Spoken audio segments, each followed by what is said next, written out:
Ian Poulter certainly has a flair for the dramatic.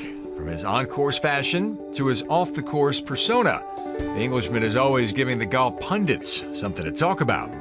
I'm outspoken for sure. Some people find me a little bit arrogant.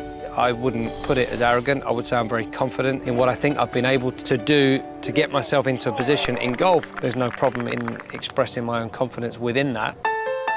After 4 years and 5 wins on the European Tour, Poulter moved his game stateside in 2004. But his British swagger didn't translate to victories in the U.S. Backing up his brash persona proved to be difficult. The question got asked a number of times, when are you finally going to win? Obviously you need to win on the PGA Tour, you've been playing enough years, and yes I have. I played over 100 plus events, and I hadn't done it. Despite the absence of a PGA Tour victory on his resume, Poulter catapulted from 42nd to 11th in the world golf ranking by the beginning of the 2010 season. His resolve and persistence never wavering. From England, Ian Poulter. In February of 2010, at the age of 34, he broke through for his first PGA Tour victory at the World Golf Championship's Accenture Match Play Championship, vaulting to a top 5 spot in the world. I had a great feeling around a match play. I got off to a good start, and I just had a lot of momentum going into each round, and I managed to play great golf. To make birdie after birdie after birdie means you're going to be very difficult to beat. The Poltergeist is done.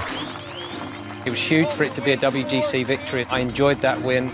I know I'm more than capable of repeating that, so let's go out there and have more fun and do it. Ian's a very determined guy. I mean, there's no doubt he works very hard at all aspects of his game. He's a wonderful competitor. When he gets into contention, he's tough. He makes a lot of putts. He's hungry, he's determined, and I think that's what sees him through. He's a perfect case of somebody who, if you continue to say the right things to you, you get better. And he definitely has improved as a player over, the last 10 years that I've known him through his self-belief. I've got so much respect for the guy because he turned pro off a handicap of 4 or 5 and worked until he got somewhere, and he's made the most of his ability, and people forget that. Deep down is a guy that has worked really hard. He loves his life, and he really appreciates everything that he has. Although he's had just one top 10 on the PGA Tour in 2011, Ian Poulter won the Volvo World Match Play event on the European Tour in May, and he set his sights even higher for the second half of the season.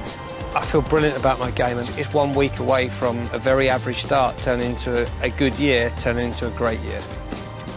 The Open Championship to me is my home championship. The first time I'd ever been to an Open Championship was at Sandwich, so therefore that would be a fantastic tournament to win at a great venue. It's going to be a difficult test of golf like it always is, and you're going to have a lot of patience.